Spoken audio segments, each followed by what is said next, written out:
Hi, Tony. Muted it, Tom. There Can you you go. hear me? I can. Did you get the box of vouchers? I'm not many. We got, yeah, they're all being Okay, signed. wonderful. Thank you. Yeah.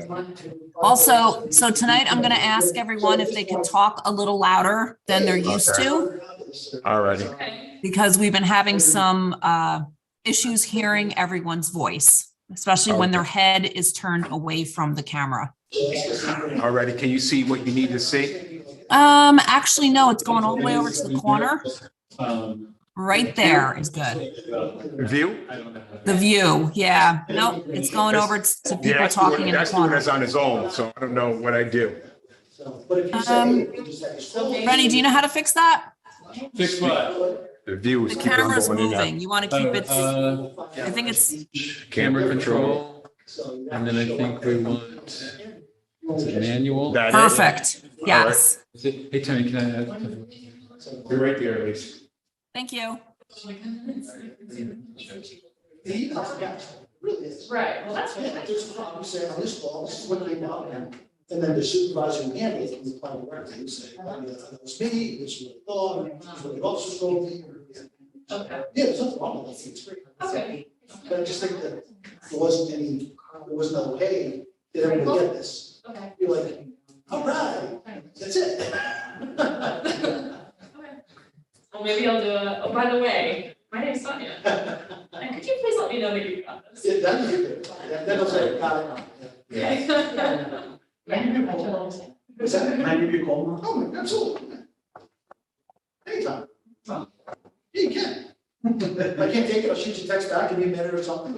Thank you.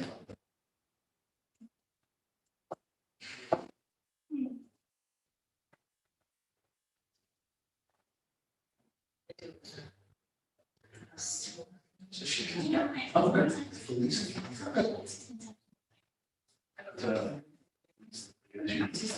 Yeah.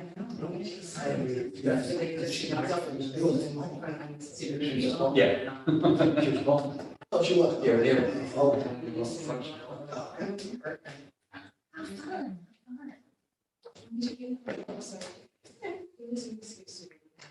Yeah, it works. Did you do? I don't know. It was, it's cool. Oh, I thought that was the one time you see these over there. No, it was just the attorney. Just for that. All righty, Yeah, because I'm never running marathon. welcome to the May 24th, 2023 Public Safety and General Government Committee meeting. And I'm the chair, and Tony Davis, my last meeting as the chair of Public Safety. Cry. Yeah, we also in attendance is Wendy Scott Childress, Mike Oliveri, and Michelle Hirsch. And we have here from the city, and Chief of Police Tinty, and Chief of the Fire Department, and Deputy Chief Rack. All right, and I don't know, the other ones right here, but I think some people are here to discuss that. We're gonna get this meeting going at 6:35 PM. Okay, first thing on new business is the CAC update. At least I believe I seen someone there. Yeah, Emily Hauser was on, but now she's not. I'll let you know if she logs back in. Very well. So the next thing on for new business is a discussion with mobile mental health. Alderwoman Hirsch is, you brought this up, and I don't know Yeah. details that you can take the Thank floor. you, Yeah, Chairman Davis. So I just wanted to bring together Chief Police Tinty along with our mobile mental unit, Tanya and Chief Ray, just because I know there have been some issues in my ward where people were calling KPD for issues that really should be going to mobile mental health. So I thought it'd be great to have a discussion on how that works and what the community should know, and where to call, and how things will be routed. if you guys can sit here, or we have you on you can sit where you're at, you're on the screen, but please nice to join us, so we don't have our backs to you. And what is your name, sorry, again? Tanya? Tanya. What's your last name? What's your last name, Tanya? Neiman. Thank you. already? You guys have the table for? I want to say congratulations on the NICOM award, the local government achievement award on the global mentor. Thank you. There we go. So, it's public battles 911. You get a dispatcher up at the county. And then they're gonna vet that call through a plan that they have. There may be a mental health worker at 911 that they can transfer that call to them. And they can start the process. At the same time then would be when the ambulance is in service between 10 and 6 p.m., the ambulance would get sent to the address. And then Tanya would take over the conversation. 911 holds it, because they don't want to ever release the phone call from the person. If they made a phone call, you want to keep them there until you get help there. So it starts off that way. If they dial 911, if they dial a 7-digit number for KPD, then Yeah, so at that point, if they call and say, we have an individual that's in crisis and distress, our dispatcher will normally contact the hold on the phone, as you mentioned, chief, and contact 911, and they will in turn then dispatch the 680, or we call it 680, right? So, they'll dispatch 680, and then our officers ideally will attempt to respond and coordinate the arrival at the same time or slightly behind so they can talk, right? I mean, you came down and talked to our command staff about it, and Paul was the other firefighter who was there as well, right? So he's assigned to the bus, and so, there has been some growing pains, admittedly, on our side of it, from the police side. Yeah, I mean, this program just started February 6th. Yeah. So, just letting you guys know. It's constantly changing, we're like trying to tweak things, we're trying to have an ongoing discussion with KPD about what's working, what's not working, like how we can make it better. And yeah, I mean, I would love to hear kind of what happened on those. You said you, like. Yeah, I family actually spoken to members- you, just a potentially unhoused person that was sweating around the neighborhood. Oh. So, We tried to find. yeah, right. So people were calling the police, but I had also been instructing them to call 911 for mental health, so.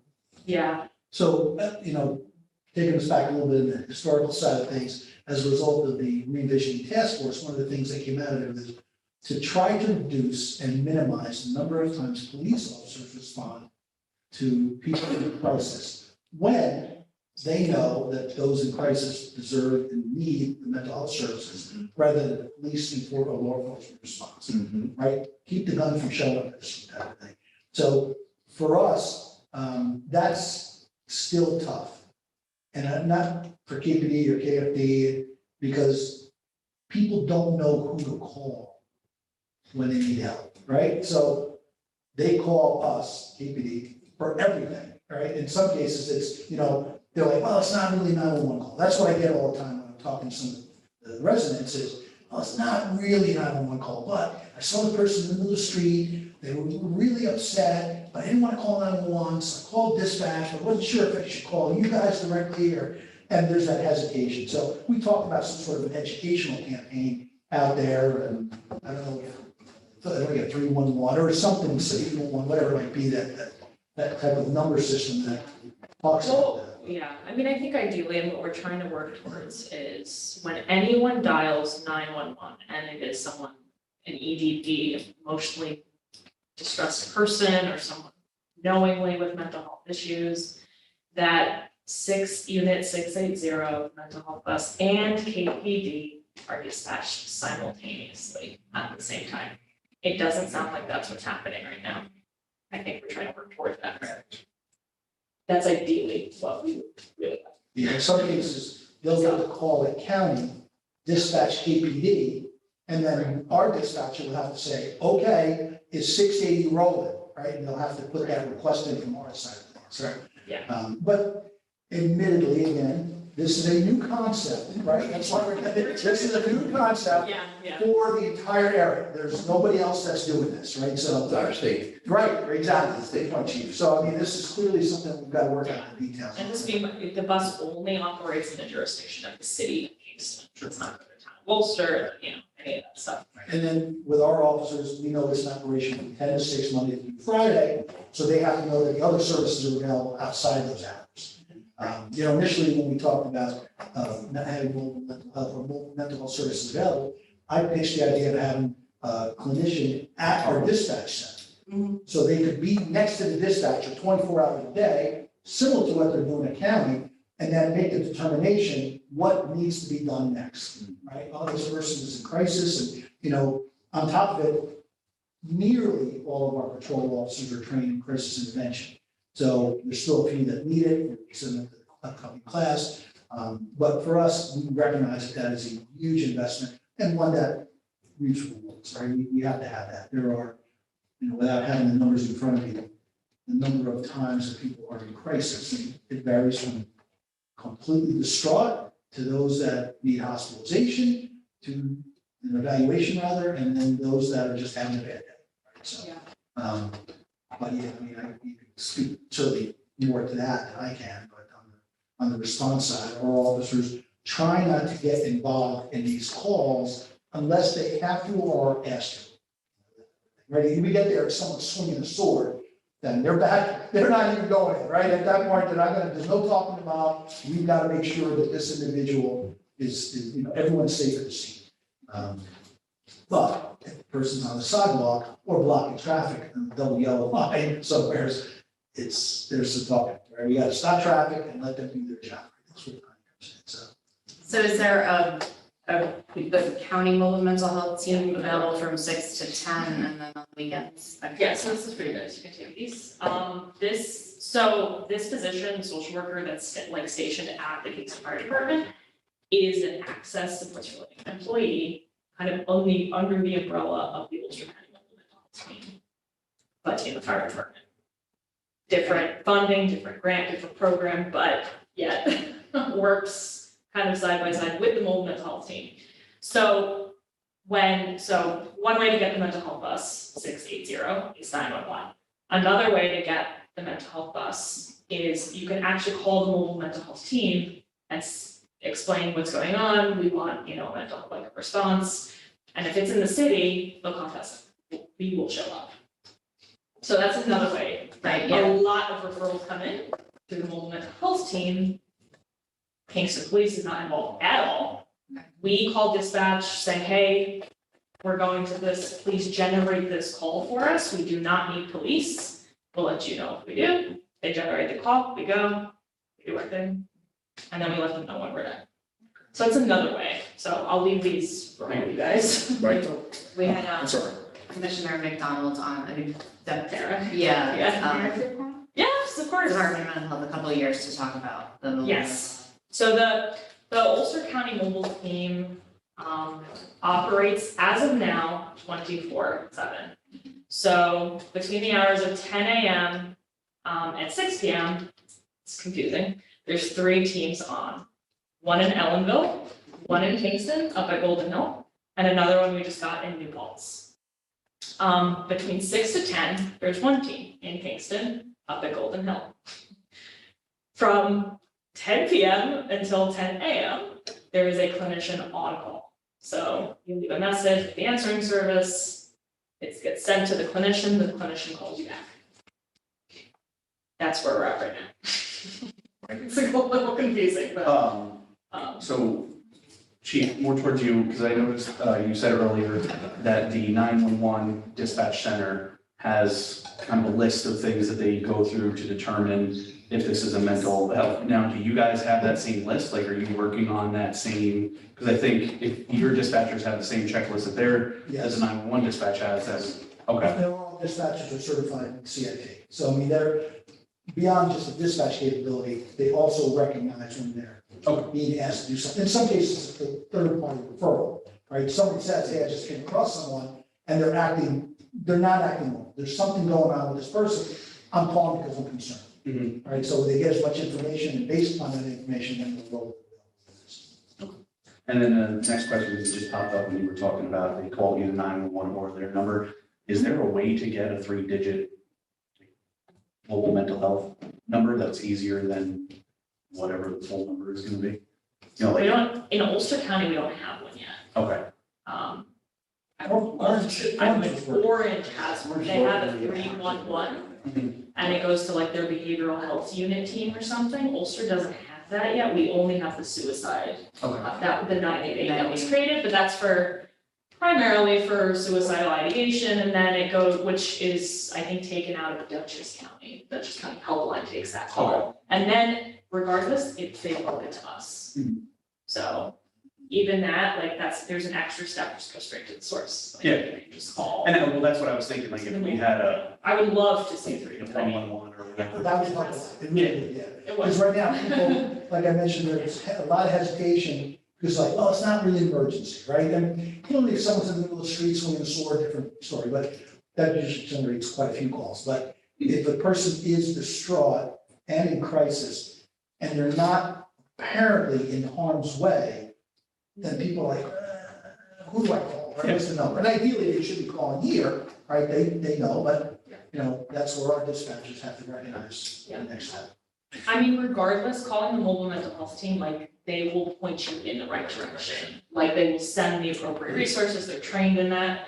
Mobile mental health team in Ulster has been running for 8 years here in Ulster. They're very well established with police, with contacts in the community, so. Where are those cards located at? If a person in the public wants that number. And so, when they're hesitant about calling 911, how do they get those cards, or where can they get that number or whatever? Well, I believe if you Google Ulster County Mobile Mental Health Team, it'll bring you to the Access Supports for Living All right, website. but what I'm saying, somebody's calling, they're saying, oh, somebody's in the middle of the street and they're acting, I don't think it's for the police. That's just the next step. So how does the general public get their hands on that number that they can write That's down? what we need. We need some sort of a educational campaign out there Yeah. that promotes this number for people to see other people in crisis. So Can that- I interject? My name is Addie Smock, and I'm the assistant director of the library, and I would love to put those in people's hands and promote it. We go around, we drop them off at police stations, Okay, schools all right. have them, Okay, individuals passing through, even Ulster, are like, hi, I'm not a resident here, but I see someone on the side of the road, and I know there's mobile teams out there, can you guys go check on them? So, But ideally. Yeah. Until the entire state adopts and I'll just throw a 311, right? Right now, everyone knows 911. correct. Everybody knows 911, Yeah. right? You teach kids, there's stickers, 911 when there's an emergency, right? And then the dispatcher sorts it all out. The hesitation is to determine whether or not it's that level of emergency. Well, there should be a number, I believe, and we've been talking about this even before. If it's gonna be 311 like Orange County has, I think in here, if you got 311 now, it's more or less an informational line is what you get. So that would have to be changed, right? 311 is information, so. So again, if we were to say, if you think it's just a mental health thing, we could say this number right here, the first place to call is 1-844-277-4820 between the hours of 10 a.m. to 10 p.m. All right, again, that's 1-844-277-4820. If you think it's a crisis, a mental health crisis, instead of, if you don't think 911, which then is gonna lead to maybe the police department coming, which it's on many times they don't want the police department coming. So you can do that 7 days a week. So I just gave you a promotion. yeah, holidays, 365 days a year. Give you some orders. And what are the 3 digits for the suicide? That's 988 that just started up, 988, and that's Statewide. statewide, but Dutchess County Healthline is the one in our area who takes those calls. All right. Any questions? Any more questions from us? Well, no, Okay. that's something Yeah.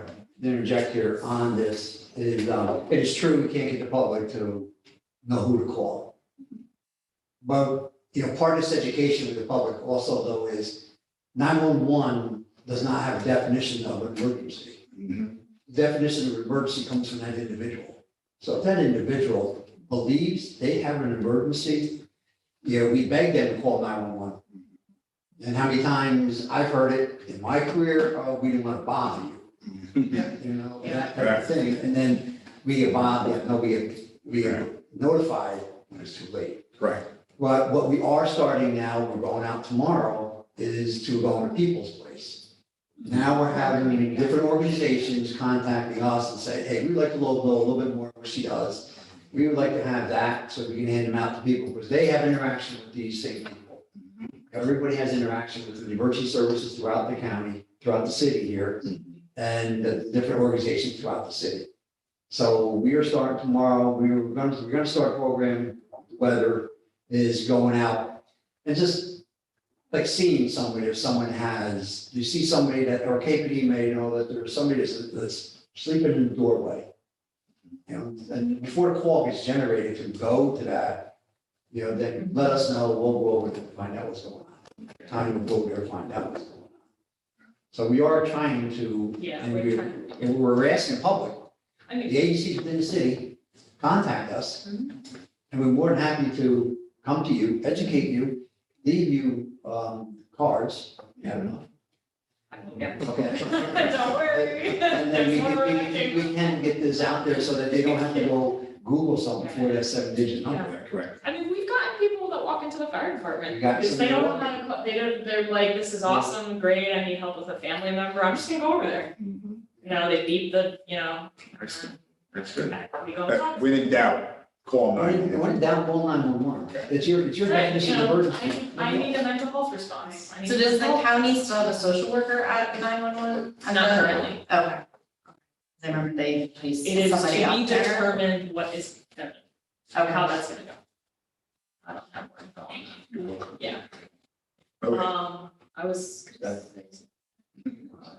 Should have written it down. Right? Not working at this Well, one. I mean, I can read off some numbers and it will tell you, I mean, what I'm looking at here, diversions, because that's pretty much what her job is to do. The win for her is if she diverts somebody from going to the hospital, which means there's a bed now available for someone that may need, you know, a ER bed. Yeah. But, her job is no different than the chief's or my job. Some days you win, some days you lose. Some days you get a quiet day, some days you don't get to the bottom of your coffee. You get to the last shot of your coffee on some days. You know, she's out the door, she's continuously going out the door. But I mean, the diversion rates on the months that we've been in doing this, providing this service, 28%, 58%, 45%, 40%. So the first month was, like everything else, started off the floor, you know, 28%. Now we don't come out of the 40s. And the highest we got was 58%. That's on diversion rates. You know, we're taking over 20% of the calls generated in Ulster County. Yeah, I spoke with the mobile mental health team today between April 1st and today. The Ulster County mobile team went out about 220 times. We did about 40 of those calls here in the city of Kingston. So Kingston is one of the leading areas in Ulster County that gets the highest responses from the mental health team, mobile crisis units, so. Yeah, and then again, like Chief was saying, we don't want the public to think because an ambulance is showing up, they're gonna be picked up and taken to the hospital. You know, that's what we're really not trying to do. We're trying to do, you know, keep people out of the hospital, safety plan with them, connect them to resources, talk to them if they need. An ambulance is available if needed, it has come handy. One time we spoke with a girl in the ambulance. Mhm. And then off she went. We just used it because we didn't have anywhere else to go. So it can really look so many different ways. And we only had called PD back twice. PD back twice. We released PD from the scene, I don't and then know. we had to run back But twice. very, That's all. yeah, very. I've all the calls that we've done, that she's done. Twice, only twice have we had to call PD. We got them off the scene. Yeah. And only twice did she have to make a decision. We need PD back to the scene. Now, listening to the PD in the office, you know, when they did get called off the scene, they didn't want it too far. You know, they stayed right in that block. I try not to. I'm just, so it's concentrated effort to be able to take care of, send the right people, but also don't leave her and firefighter for themselves. They deemed the scene was secured. PD deemed it was secured. All right, you good, she's good. They leave, but they don't leave. You know, which now we know in our, yeah, she has that in the back of her mind, comfort level. EMT has in her mind, comfort level that, you know, they may be just around the block. But we try to be involved as quickly as possible at the scene, but they're always there. So the system's working out in the city of Kingston. I believe it's working out excellent. For something that we're blazing the path. People calling us like, how you doing this? We're blazing this path. And the growing pains, we will go through the growing pains, you know, PDFD. But, you know, someone comes and asks me, you know, how you started up, what you do different, and so forth and so on. We tweak it here or there, but in reality, with the two agencies and the communication between two agencies, we're doing excellent. The program's doing excellent. Thank you, everyone. Yeah. Someone. So any other questions? Rand, anything? Michelle, more? All right, but we appreciate what you guys are doing out there. Well, we just don't do, I don't do questions from the public, so I don't want to start the trend. But if you have it, You just took Abby's question. she didn't really do a question. She was asking if she could have the cards to bring to the program. If you have any questions, you can reach out to the chief at the fire department or KPD, or if you have a general question, you can come to our common council meeting on the first Tuesday every month. And that is it. So again, no, you're welcome. But again, appreciate you guys, everything you're doing out there. And we got that number out there. And again, if anybody wants cards, who can we reach out to? I think you're gonna have to make some more cards. The Reach chief. out to the fire department. Let's reach out to the fire department again, okay? Yep. All right, thank you. Okay, thank you very much. Thank you. Thanks. Yeah. And we have Emily back on. So Emily, we will take you now. All right, thank you. Yeah, thank you. Hi, Emily, for our CAC Hi. update. Yeah, I thank you. My battery died right when I was supposed to be on, so thank you for In there. letting me come on late. So I'm the chair of the Conservation Advisory Council, and I do want to say that we are still looking for members. Right now, we have 6 members and our quorum is 4. So if we can't get 4 people in the room, you know, like for holiday, especially in the summer, we can't have an official meeting. So if you have anyone who's would be interested in this, I would really appreciate hearing from you, and you can provide those names to Julie Noble or myself. So we've been busy with kind of our regular projects that we are, you know, we're reviewing the form-based code. We've been very involved in that, and the Laws and Rules is going to have a hearing on that on May 31st. So we'll see. We hope to attend that. We have been involved with filling out a resiliency questionnaire with being sponsored by Pace Universities. There's several of us involved in that. And sorry. And then we regularly attend meetings for Complete Streets, the Tree Commission, Climate Smart, and the Planning Board. So we're always watching development for planning. And we have special interest in air pollution and just in general open space. And we're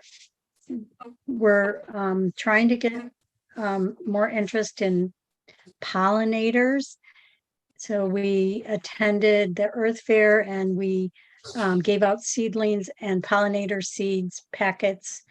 And you know, it was really worth being there. We had a good number of people to stop by our booth. That was May 13th. And again, so right now we don't have any really thing to ask you to help us with, but we appreciate your interest. And again, we are looking to have more members. We are allowed 9 members, including students. So, Good to know. are there any questions? Anybody? Nope. Nope. Thank you again for the update, Emily. Okay, thank you. All right. The next item on the new business is Rose Quinn, traffic safety discussion. Yeah, come on and join us. Okay. I did have a website to reference, I sent it to Lisa. Elisa, do you have this, a website that you can put up on the screen? I sent you an email earlier today, Lisa, to you.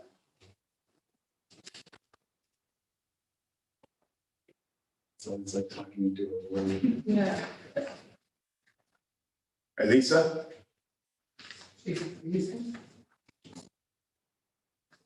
Hello, I'm sorry. Hi, Lisa, it's Rose. I sent you an email earlier today and had some websites on it. You sent it to me Yes, I did. Rose At- Quinn at EM Tinty. at EM Tinty. I am looking at my emails right now. What time did you send it? I sent it at about 3:30. rosequinn@gmail.com. Nope, I don't have it. Do you want to screen share? Well, I don't have a computer with me, but I can't hear you. we could. I have to. Elisa, it's Michelle. I have a computer with me. I think I'm the only one. Okay, do you want to log in? I have to log into Zoom. Can you just tell Alyssa one of the websites? Sure, so actually, yeah, you know what, Lisa, you can look up, Vision Zero. I can't screen share and show your stuff while hosting. So if Michelle wants to log in and then give you the computer, you can do it. I will make you co-host on Michelle's computer. Thank you. Yeah, totally. But if it's something that you want sent to the alderman, please resend it because I don't have an email from you. And make sure it's EM Tinty. I did check that, Lisa, it was EMT. Did you check your spam by any chance? Because it's not my SUNY Ulster anymore, it's a Gmail.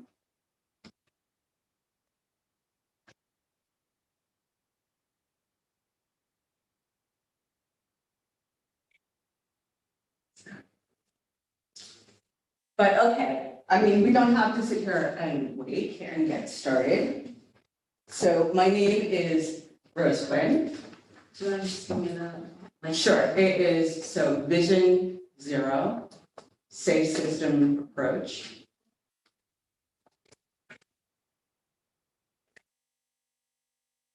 It's demystifying. Okay, you're all set. Recording in progress. And Rose, when you present, if you could kind of face the TV, we would hear you better. Sure, okay. Who needs drugs?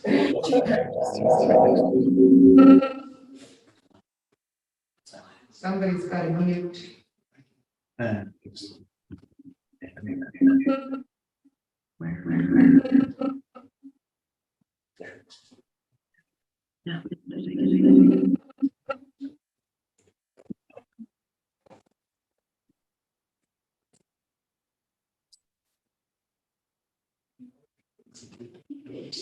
We should be good.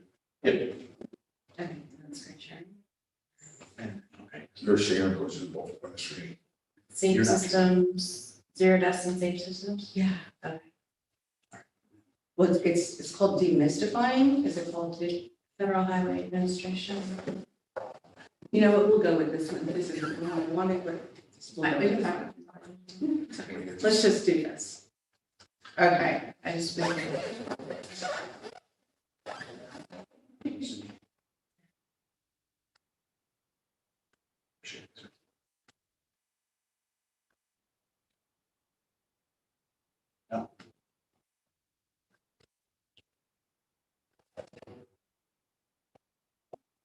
Yeah. Okay, hello.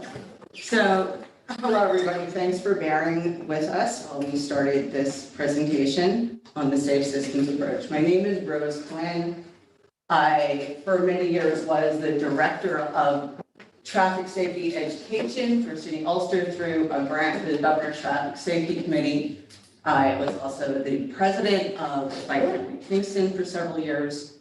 I'm also a Kingston resident, and I am also currently working with Families for Safe Streets. So I would like to thank everybody for having me here today, and I would especially like to thank Mary for having me and inviting me to speak about the Safe Systems approach, which is actually, it actually surprises me always that we aren't more aware of what this program is, because this is actually what the federal government right now is directing all traffic safety education towards.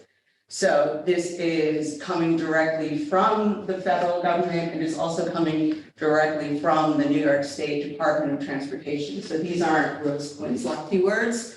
These are the words of people who have spent a lot of time looking at what Safe Systems approach and what a true response to the crisis of traffic safety is. So why do we call it a crisis? Well, I think that it doesn't take a lot of people to put a lot of brain power to that one. It is a crisis. We have right now in Kingston, we have lost 5 people in 3 years. We went close to 10 years without losing anybody on our roads, by the way.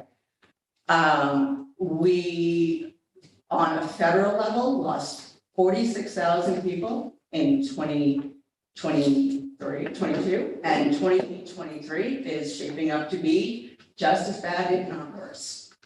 So the Safe Systems approach actually came directly from the federal government after they took a hard look at this crisis, at this health crisis that we're facing.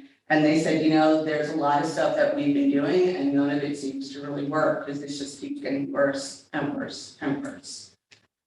So what does the Safe System approach call for? So it's primarily based on a few ideas. So it comes from Vision Zero. Vision Zero is a very lofty idea that says that no matter what, we should always strive to have 0 deaths on our roadways.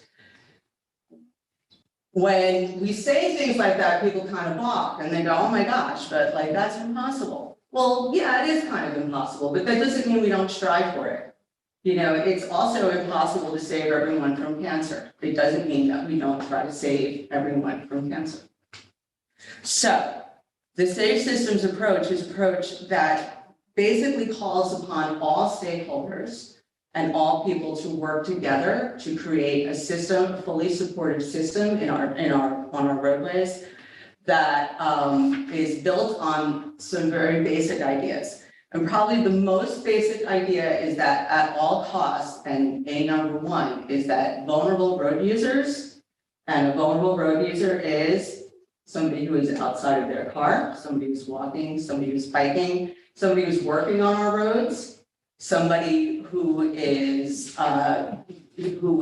because of socioeconomic and racial conditions is disproportionately at risk on our roads.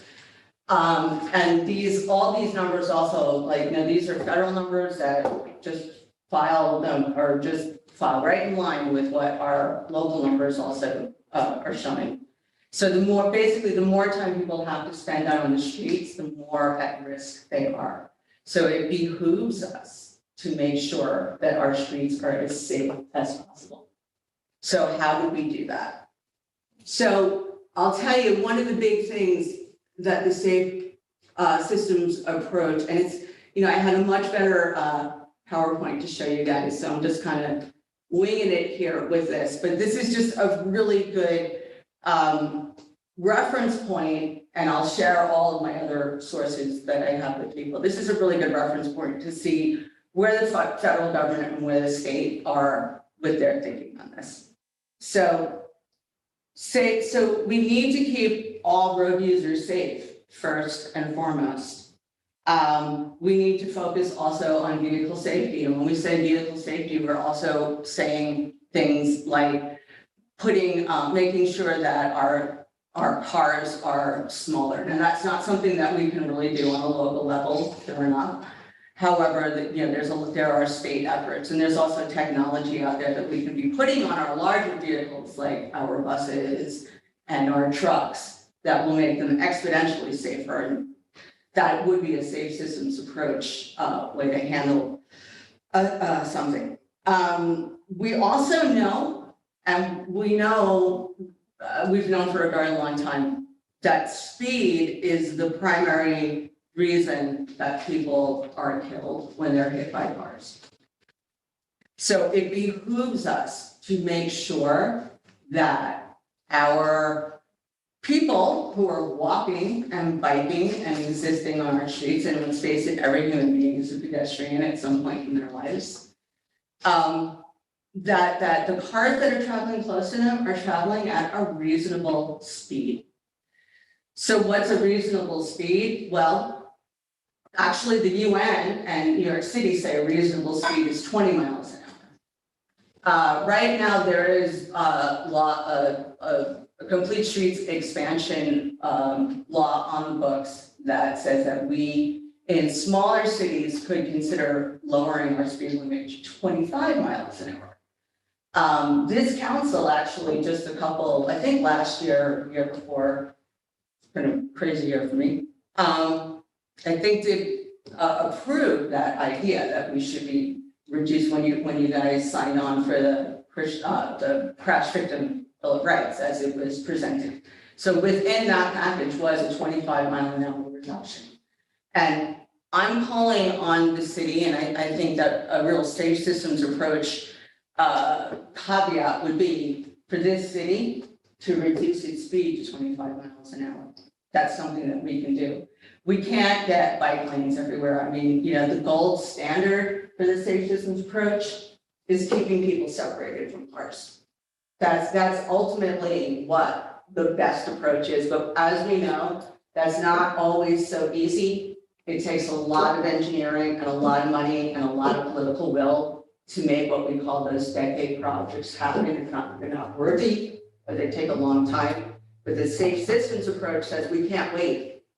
We can't wait. While we're waiting for those big projects to happen, we have to reduce speed limits. We have to put in calming measures that are going to keep our cars and our trucks moving at a reasonable speed through our streets, where our kids are playing, where our parents are trying to exist and trying to cross streets. So the good news also about, and within the PowerPoint, and I again apologize that it's not here, but the good news about this is actually the federal government for once is really willing to put its money, it's money where its mouth is, or that's still the phrase that they use. So there is $6 billion in grant money right now that is available through what is called the Safe Streets Grant Program. And I can send everybody information about that. Cities and municipalities are open to apply for this grant. MPOs can apply for this grant. So you can press the MPO, the local MPO to apply also. The planning department could be applying for these grants. And these grants could be bringing in some of those decade projects that we were talking about. But the other thing that this grant could do was it could provide Kingston and other municipalities the money to do a comprehensive safety study. Because often when we do our studies, we are looking at everything else but safety. Safety, even in our zoning code that has been coming up, that was one of my main criticisms of it. I think overall it really does a pretty good job of a lot of things, but it did not pinpoint safety. So housing, all of these things, all of these projects, they are interlinked, and safety has to be a primary component of all of them. And again, this isn't just like, Rose Quinn and bike-friendly Kingston talk. This is federal government. This is the state. So, what we're moving away from, you know, I know that people like to talk about the 5 E's in traffic safety. What's up to 5? And what, yeah, it's fine. But actually now it's up to 7, because what they've included is engagement, evaluation. And there's one more, engagement, evaluation, and equity. How could I forget that one, the most important one? Because part of all of this, you know, all of these ideas are based around this notion that our streets just really are not very equitable. They are not, they're, you know, why are people not walking more? Why are people not biking more? Because they don't feel safe to do so. And, you know, we tend to, when we think of street safety, we tend to focus only on crime. And not that these things aren't worthy of focusing on. However, you know, actually, if you really ask people why they're not walking around, often what they're going to tell you is because they're afraid they're going to get hit by a car. Why are they not letting their kids out to play? They're not letting their kids out to play because they're afraid their kids are going to get hit by cars. So the safe systems approach also says that we can't wait for the crisis to happen. So that's a really important. So this comprehensive safety evaluation, part of what that is meant to do is to pinpoint the areas where there's going to be trouble. And how do we know where there's going to be trouble? Well, besides the fact that there's usually lots of warnings from, you know, near misses and stuff, but we can, even through engineering and taking a look at our intersections, we can, before the problem even starts, you know, there's really bright people out there who can take a look at that intersection and say, you know what? That turn ratio, that is way too wide and cars can go way too fast. Or there is a blind spot over there and you need to do something about that because pedestrians can't see it, right? And then the other way that you can get that information is by engaging directly with the public, which this also really calls for. So it is really moving away from that top-down approach and moving into this, like, we need to hear what people are calling for to keep themselves safe. I wish I had that better PowerPoint because I could have gone into more kind of specifics, but I think that's a lot. This is a new way of looking at things. It's person-centered. It is not car-centered. We are moving away from car-centered approaches. Why are we moving away from car-centered approaches? Because it keeps everybody safe, even the people who are in their cars. So this is not just about the people who are walking and biking. Safe systems approach keeps everybody safer. What is the name of the webinar that we could look it up? If I could go into my email right now, could I? But I could send it to you though. That'd be easier. Yeah, I'll send it to you. Okay. I'll send it to you. Okay. But so that would be the Vision Zero, Okay. and it's demystifying the safe systems approach, safe system approach. It's just system, not system. And when you do that Google search, you'll find about, you know, 1 million others, because this is a really big topic right now, which is something that I think is another thing that we should really pay attention to, that this is not a big topic in Kingston and Ulster for some reason. You know, they're talking about literally redoing the Cross Bronx Expressway right now for reparation and for safety. There are so many creative things that we could be doing right now. And it just, that we just seem to want to fall back on some old things that are really not working and hurting people. So I really hope that we all take a fresh look at this, the way the federal government is and the city is, and lots of other European countries, by the way, who have been saving thousands of people, you know. And Hoboken, very close. Not a fatality in 4 years. Now you threw them down the gauntlet. Yeah, Hoboken, that's it. So I think I've said enough, but it's a lot to take in. If anyone has any questions, please feel free. Anyone? Ready? I really appreciate what you told us tonight. I think there's some really crucial things here for us to consider, especially this idea of doing a comprehensive safety study. I was just talking with one of my constituents today, and this is the problem, because we can look at an intersection and say, oh, that seems like it's a problem, but we don't have the expertise to actually judge what could be a problem, and on top of that, what a solution would be.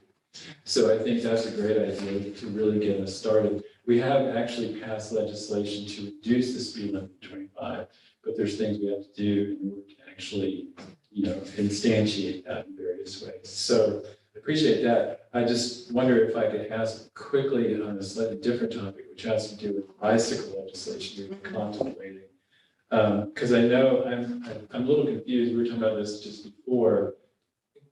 I'm looking at the legislation that was on the agenda for last week. This is a little bit different than I was giving you before. And so apparently there was some version of this that talked about things like trick riding. I don't see it in the piece of legislation that was on the agenda. But we were looking at a separate piece that had been edited. So I'm wondering if that's where the confusion is. Because the version that's under the agenda is specifically about regulation of mobility devices and shared mobility device systems. And so under that, there is some confusing language because it says, for example, bicycle, which is not just, an electric bike, an e-bike, right? But my reading of this was that it's all related to any concessions that we would rent out this privilege to. So, but there were a number of things you were saying, so like trick riding, there's a problem with trick riding in various ways. I'm just wondering on that specific score, could you tell us what the problem is if we had a rule about trick riding? Sure, so trick riding, which can be, doing wheelies, doing, all sorts of, stuff that we see kids doing on the street sometimes, I'm not gonna say that it's always the safest stuff, but they are kids and they're playing. So that's basically in an urban environment, that is what we're talking about when we talk about trick riding. We're talking about the kids who are riding around, they're, usually popping wheelies. I mean, that's the main form of trick riding, I think, competitive trick riding that you're gonna come across in an urban environment. Now, if you go, and it's really funny because when you say trick riding, right? Like I can tell you that I know lots of kids that are mountain bike riders who, they go out to Littman Park and they've got really expensive bikes and they get awards for doing their athletic stuff. But, unfortunately, because where our kids are playing here in Kingston is, right out in the street. I think people are confused about what they're doing. They're playing.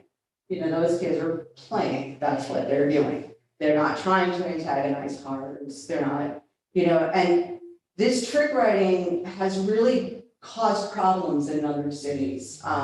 In New Jersey, I think Perth Amboy, there was a case where, a police officer got into an entanglement with a couple of kids. He said they weren't allowed to ride their bikes. He seized a few of the bikes. He got, he got on their cases for not wearing helmets. It's not illegal for, I'm not gonna go into that one, but it's not illegal for a 14-year-old in New Jersey or in New York State to not be wearing a helmet. And on, some false pretenses, he took these kids' bikes away. And it caused, there were a lot of protests. There was a lot of carrying on about it. And it went pretty viral, and there was a lot of opinions about it.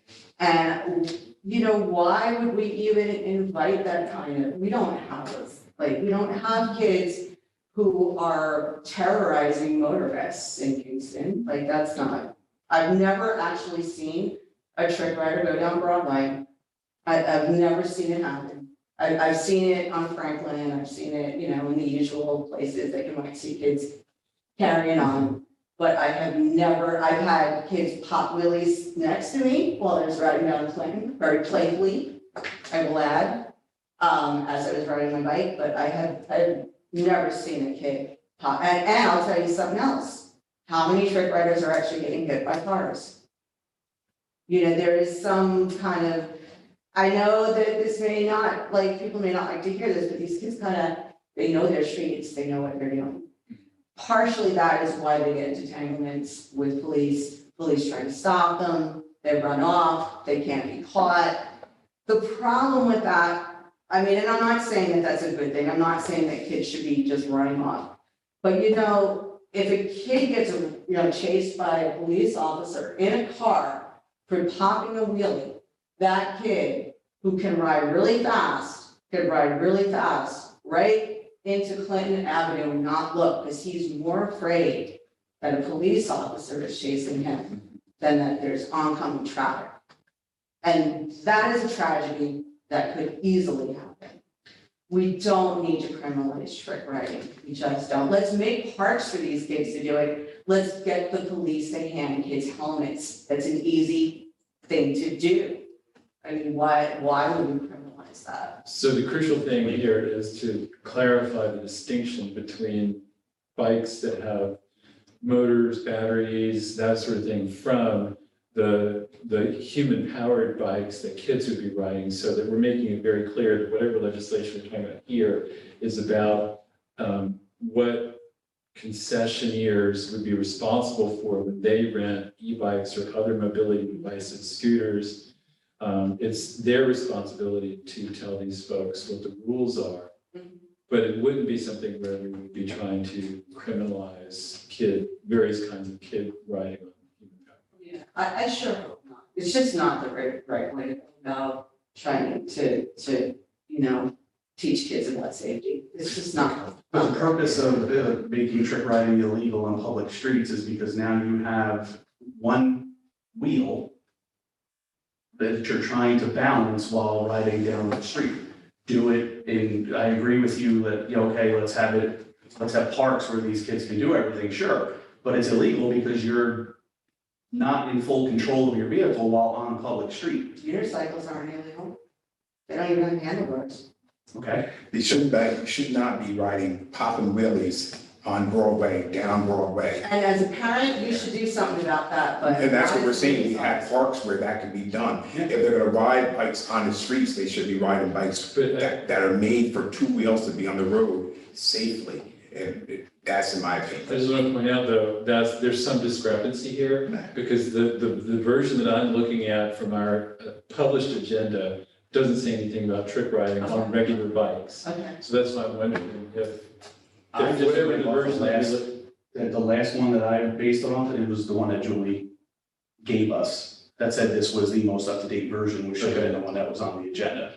So the other thing that was, like I said earlier, that was touched was the e-bike stuff. Okay, so that's just something that we need to clarify. No Because I public think- comment.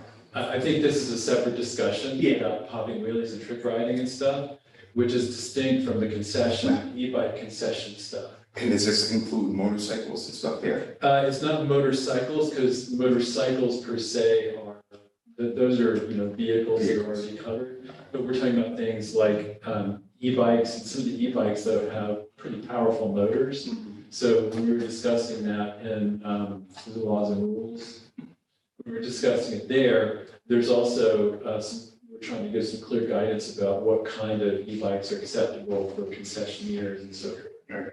Right, so part of this is trying to figure out, there's a lot of new stuff going on and making sure that we don't overcorrect, right? So I appreciate what you're saying.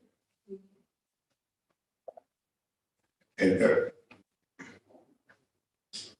no, it's gone. Yeah, so I think what we may do, I'm gonna suggest a caucus that we either send, well, first, we need to sit down and make sure we've got the right versions that are going here. Yeah, and this is going in front of finance. Is it also going in front of finance? Yeah, because. Oh, so it's not going before comment, okay, so we've got time. Yeah, so we have finance and then we have, laws and rules again. And then it'll go. Oh, okay, all right, good. So we got plenty of chances to deal with. Okay, excellent. All right, thanks again, Rose. I really appreciate you coming. Appreciate your. Any other questions? No? I saw a group of kids down in Orange County on the street, 5 of them. And playing and doing really, like people in their neighborhoods, that's where they ride their bikes. Correct, we're doing also talking about safety where if cars are coming down the streets and somebody's coming with it, that could be dangerous as well. It would be a lot less dangerous if the cars were down the last block. Correct, I sure will. Thank you. Take care. Oh. What, I'm not on this committee. Oh, you're not? All right. Thank But I you. can be. No, You're gonna do that? no, there's no vote at all. What's going on? And that, no, whole business is being referred back and staying on the agenda to next week, because President Shaw needs more clarification of speed feedback signs. And if there's no other discussions or anything else to state, I do want to state that the mayor has, and I hope you guys all seen this public safety, that he sent out this thing about, and that he's in agreement with the safe system approach in the city, is safe system approach in the city of Kingston. So he has put a statement out there, and today, this afternoon, that he's in agreement with that. I am writing in advance tonight's public safety to support kind passing the U.S. Department of Transportation Federal Highway Administration Safety System approach to the city of Kingston. Safety of all residents has been one of my top priorities as mayor, and encourage the council to pursue safe system approach legislation. As you know, with the council's support, have been diligently working to build a safe transportation system for building bike lanes, all-street paths, and connections to existing infrastructure to realign intersections, installing better signage, and reconfiguring traffic patterns. So this came out this afternoon, and probably being Freeman in the next day or so. Okay. And the mayor is behind that, and I believe all the council is behind this as well. And I won't be having him go down this. Thank you very much. Thank you. And maybe no new laws for bicyclists. The meeting comes to adjourn at Motion. motion second at 7:33. All right. Good night. You know, Good night. It's a little long one for us today, Denise. what? Wasn't a record one. I can't hear you. What, Tony? This meeting was very long, but it's not a record for him. No, I don't, might be the longest for you. You're usually pretty fast. Yeah. No handicap signs. Have a good night. I got